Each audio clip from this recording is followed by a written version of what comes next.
একটা নির্বাচিত সরকারের দায়বদ্ধতা থাকে, অনির্বাচিত সরকারের দায়বদ্ধতা। সরকার যখন বিপদে পড়ে আমাদের যেতে সরকার প্রকৃতভাবে তো সরকার চালাচ্ছে, সরকারের মধ্যে সমন্বয়হীনতা আছে, অভিজ্ঞতারও ঘাটতি আছে, এবং সরকার যদি সত্যিকার হতে ছাড় করতো সরকার পরিচালনার ক্ষেত্রে তাহলে অনেক বিতর্কের জন্ম দিত। সেজন্য একটা নির্বাচিত সরকারের দায়বদ্ধতা থাকে, অনির্বাচিত সরকারের দায়বদ্ধতা, তাই না?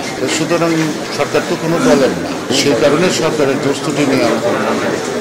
সরকার যখন বিপদে পড়ে আমাদের যেতে এটা যে সরকার চলছে এটা কিন্তু দৃশ্যমান কেউ উপলব্ধি করে না, এবং যে যেই দায়িত্ব আছে নিজ থেকে উপর পর্যন্ত সরকারের প্রতিষ্ঠার বাইরেও তারও অফিস আদালত সঠিকভাবে করে কিনা এ ব্যাপারে সন্দেহ আছে। দীর্ঘদিন 17 বছরের যে দুর্নীতির ধারাবাহিকতা এখনো চলে না, কোনো কোনো বিষয়ে দুর্নীতি বাড়ছে, ভুল বাড়ছে, কমে নাই।